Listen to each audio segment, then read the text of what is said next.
Continuando falando o que aconteceu no Brasil, agora nós vamos para 1905, para falar de um outro imigrante que foi muito importante no Brasil e que foi demasiadamente prejudicado. Chama o americano Percival Farquhar. Percival Farquhar, em 1905, ele chegou no porto do Rio de Janeiro. Ele tinha uns contatos com a Light canadense e ele falou com a Light que queria iluminar cidades brasileiras, que até 1905 nenhuma cidade do Brasil ainda tinha luz elétrica. Quando ele chegou lá, no Rio de Janeiro em 1905, ele começou a adquirir as concessões, entendeu? Que era necessário. De repente apareceu quem? A família Guiller, para atrapalhar. O Eduardo Cassaldin, que em 1870 já tinha a concessão do Porto de Santos, que era da família Guiller, que era o pai do Guilherme Guiller, eles eram uma família no Rio de Janeiro, tipo essa família Pessiani, que comanda tudo e está de trás, e por detrás de toda a sujeira. Família Pessiani. Assim, essa família Guiller, que eu até tenho dúvida se essa família Pessiani não é da mesma descendência da família Guiller. Por quê? Porque em 1905, quando o Percival Farquhar chega no Rio de Janeiro, comprando concessões, querendo construir a primeira usina no Brasil, que era a usina de Laje, que foi construída. O que aconteceu? Guilherme Guiller. O que aconteceu? Guilherme Guiller simplesmente começou a atrapalhar o Percival Farquhar. Ele procurou agora o ministro, que o Brasil agora é uma república, e a sede era lá no Rio de Janeiro, ele procurou o ministro e falou: esse americano não pode chegar aqui e fazendo as coisas, construindo as coisas, isso não está certo, você tem que fazer um decreto aí para impedir isso. E a princípio, aquele ministro que o atendeu, quase que atendeu Guilherme Guiller. Ele realmente fez um decreto. Só que quando ele fez esse decreto, em 1905, aí Percival Farquhar procurou tal ministro e falou com ele assim: se você quer que nós não colocamos luz elétrica no Rio de Janeiro, aqui é a capital do Brasil. Se você quer continuar com a capital do Brasil no escuro, não tem problema. Eu posso ir para outras capitais. Aí, de repente, depois, o Rio de Janeiro pode ter luz, Mas eu acho que seria certo, como era a capital do Brasil, a primeira cidade a ser iluminada teria que ser aqui. Aí, o que aconteceu? Percival Farquhar falou para esse ministro, que se ele não quisesse que Rio de Janeiro fosse a primeira capital a ter luz, que ele ia entender e que ele ia para outra capital. Esse ministro não aceitou a chantagem da família Guiller, não aceitou a chantagem da família Guilherme Guiller, e ele cancelou aquele decreto, e quando foi 1906, Percival Farquhar inaugurava a luz elétrica no Rio de Janeiro, e ele já estava com a concessão para construir a usina de Laje, que era a primeira usina do Brasil. E quando ele começou a construir essa usina, ele resolveu também fazer o quê? Uma ferrovia que mais para frente teve o nome de Vale do Rio Doce. Entendeu? Uma ferrovia. Só que queria começar lá no Nordeste, lá em Mamoré, lá no Acre. E queria fazer uma ferrovia descendo pelo Brasil. O que aconteceu? Começou a febre amarela lá, malária, ele teve alguns problemas, teve que trazer médicos, para resolver. Mas, de repente, acontece uma malária no Rio de Janeiro. Guilherme Guiller, que tinha muito acesso aos jornais, vai até o jornal e coloca lá: essa malária responsável é essa usina que está sendo construída. Aqui saiu nos jornais, a prefeitura vai para a construção da primeira usina do Brasil. Ô, gente, nesse Brasil tem tantas pessoas que tentam atrapalhar pessoas que querem trabalhar.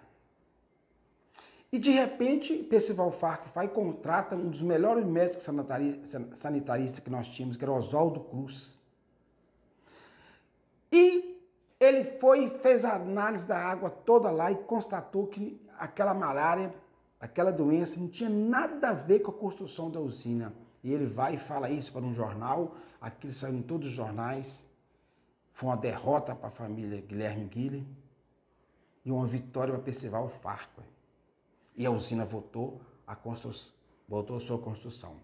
Só que o pai dele ficou com muita raiva dele, que era o Eduardo, mandou Guilherme Guille lá para Salvador, cuidar das coisas lá em Salvador. E, estando ali em Salvador, em 1912, os bondinhos que tinha em Salvador eram da mesma empresa de Percival Farc. Aconteceu um acidente, um cego foi atravessar na frente do bondinho e ele morreu. Guilherme Guille, que estava lá em Salvador, deu um jeito de arrumar uma manifestação contra a empresa dos bondinhos, contra a empresa de Percival Farc, e fez uma manifestação tão grande, com ele incentivando o povo, que não podia acontecer aquilo, que queria justiça, e essa empresa de Percival Farc perde a concessão dos bondinhos em 1912 por causa de Percival Farc. De repente, Percival Farc vai, ele estava construindo as suas ferrovias, que mais tarde tem o nome de Vale do Rio Doce, que hoje chama Vale. Ele foi construindo, e de repente ele descobriu que em Itabira tinha um minério de ferro muito, ele foi e construiu essa via férrea que tem Vitória, Minas, ele construiu até o porto lá de Vitória, e estava tendo uma grande prosperidade, que aquele minério de ferro era cheio de ouro, ninguém sabia, e ele estava prosperando muito. Mas eu esqueci de falar uma coisa, ele construiu essa ferrovia, não foi com o dinheiro brasileiro, não. Ele pegou dinheiro emprestado, banco na Inglaterra, banco na Escócia, nos Estados Unidos, e mais o dinheiro dele. Ele construiu com o dinheiro dele. Ele não pediu dinheiro emprestado do Brasil, ou seja, ele era um migrante que estava investindo no Brasil. Estava desfrutando da riqueza? Estava, mas estava trazendo desenvolvimento. Essa linha férrea foi tudo ele que, a Vale do Rio Doce, quase todas as linhas, foi tudo ele que construiu. E ele que correu atrás dos empréstimos. E ele estava indo muito bem, só que quando chegou 1930, existe um golpe no poder, o golpe da República. Ou seja, Getúlio Vargas agora se declarou ditador em 1930 e ele ficou até 1945. Aí o que ele fez? Pegou o contrato que Percival Farc tinha e parou. Ou seja, Percival Farc agora não podia mais tirar o minério de Itabira e simplesmente levar. Ele não podia vender. Ou seja, toda a sua construção de ferrovia estava parada por Getúlio Vargas. Aí ele ficou uns anos, já sei, eu vou lá no Congresso do Brasil, vou procurar um deputado federal para me ajudar. Quando chegou lá, Getúlio Vargas tinha fechado o Congresso, não tinha Congresso, era só ele. E ele era voltado para o lado socialista. Ele era voltado, Getúlio Vargas. O que aconteceu? Em 1931, dois baianos lá em Salvador, no bairro de Lobato, vizinhos, um vai tomar uma água num poço lá, e a água com gosto ruim. Aí começa a discussão, você envenenou meu poço, não envenenei, você envenenou, então eu vou levar para provar. Pegou um pouco de água e levou para fazer o exame. A pessoa que examinou a água falou assim, isso aqui ninguém envenenou o seu poço, isso aqui está parecendo petróleo. Porém, Getúlio Vargas já tinha falado que não existia petróleo no Brasil. Essa pessoa procurou um geólogo lá em Salvador, chamado Silvio Cross, e mostrou para ele a amostra. Silvio Cross falou assim, vamos voltar lá e fazer mais exame. E fizeram, era petróleo.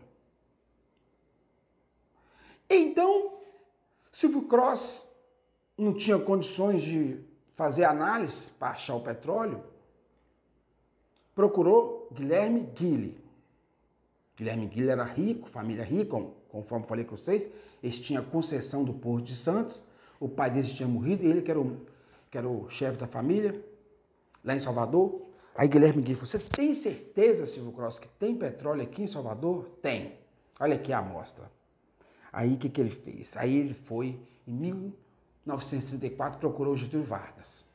Falou, Getúlio, presidente, existe petróleo em Salvador. Olha aqui as amostras. Getúlio Vargas foi, realmente. Eu não imaginava isso, eu jurava que não tinha. O que você quer, Guilherme Guilherme? Eu quero a concessão para fazer a análise, para achar o petróleo, e depois eu quero a concessão para explorar o petróleo. Getúlio Vargas falou assim, não, primeiro você vai lá e descobre o petróleo, comprova o fato. Eu vou te dar a concessão, você tem a concessão para fazer a pesquisa. Pode fazer a pesquisa, tá aqui a concessão. Agora, para explorar o petróleo, isso aí é outra concessão. Guilherme Guilherme falou para ele, peraí, eu não estou entendendo, hein, presidente. Você quer que eu... Para que eu vou gastar para fazer a pesquisa se eu não posso explorar? Não estou falando que você não vai explorar. Você vai explorar. Eu quero que você faça, estudando a concessão da pesquisa primeiro. Depois que você achar, você volta aqui, aí é outra concessão. E Guilherme Guilherme acreditou naquilo e rumou alguns investimentos e ficou procurando petróleo. De 1935 até 1939. 4 anos furando os poços. Claro que nesse período veio os equipamentos dos Estados Unidos, né? Para perfurar. Colocava aqui, perfurava, colocava ali, perfurava. Quando passou 4 anos, em 1939, não tinha ninguém lá.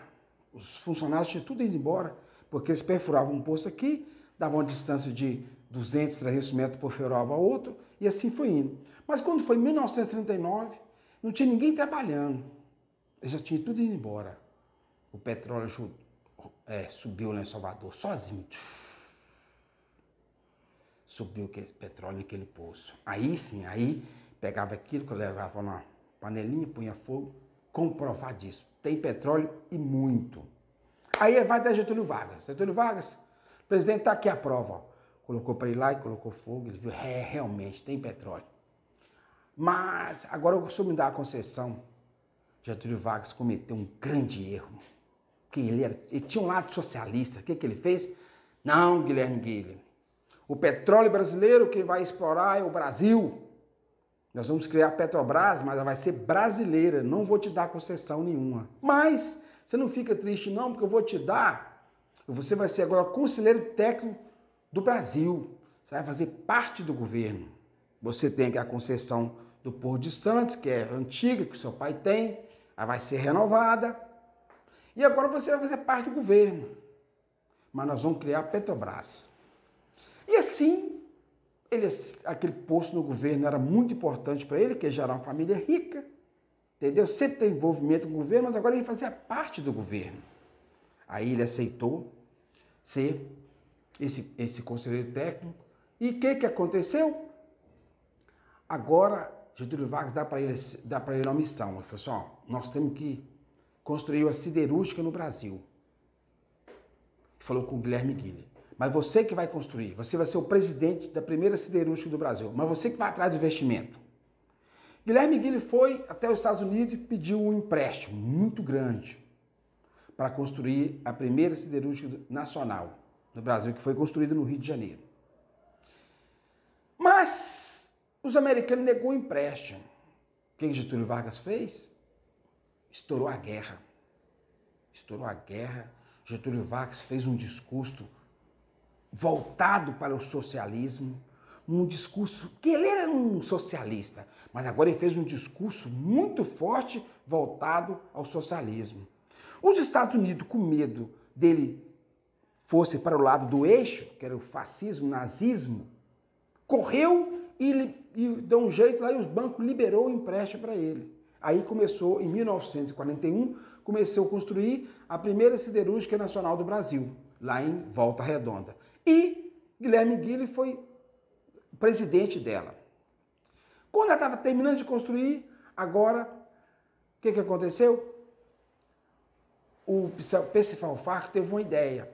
Anos atrás teve uma ideia. Já que ele estava parado, ele foi e criou a Vale do Rio Doce, mas com nome brasileiro. Ou seja, ele era o dono, mas não era. Tinha sócio brasileiro e tal. E Getúlio Vargas sabia daquilo. Porque aí ele poderia trabalhar. E ele estava trabalhando, pegando minério e vendendo. Era ele que era o dono, mas a empresa era brasileira.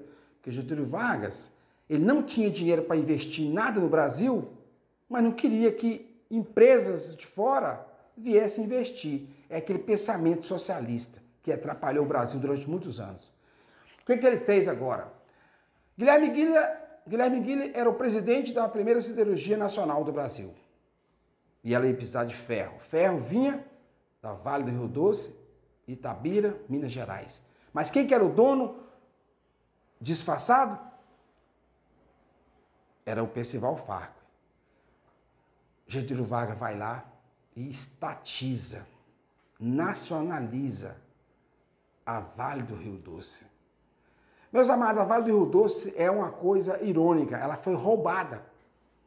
O verdadeiro dono da Vale do Rio Doce é Percival Farco, que gastou, investiu todo o seu dinheiro, pegou dinheiro emprestado, e quando se foi nacionalizada, ele não recebeu nenhuma indenização, não. Ele é um governo ditador, Getúlio Vargas era ditador, ele só fez assim, ó, é a estatal agora. E ele saiu, pegou o navio e foi embora sem nada. Quando o Fernando Henrique deu de graça a Vale do Rio Doce, que ele vendeu por 3 bilhões, a valia 100, deu de graça. Quando ele fez isso, que quem é o verdadeiro dono hoje da Vale do Rio Doce é Jorge Soros, um bilionário que financia a esquerda pelo mundo, que inclusive financiou o próprio Fernando Henrique ser presidente 2 vezes, por isso que ele comprou a Vale com preço mínimo. O justo seria pegar a Vale do Rio Doce, procurar os netos, bisnetos de Percival Farco, que voltou para os Estados Unidos, e entregar para ele. Por quê? Porque ele investiu o seu dinheiro, ele fez empréstimos na Inglaterra e na Escócia para construí-la. E o Getúlio Vargas só fez um documento assim, ó, e ele foi embora sem nada.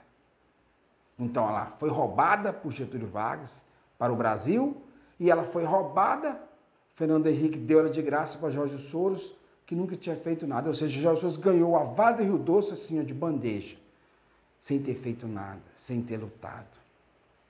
Esse é o Brasil.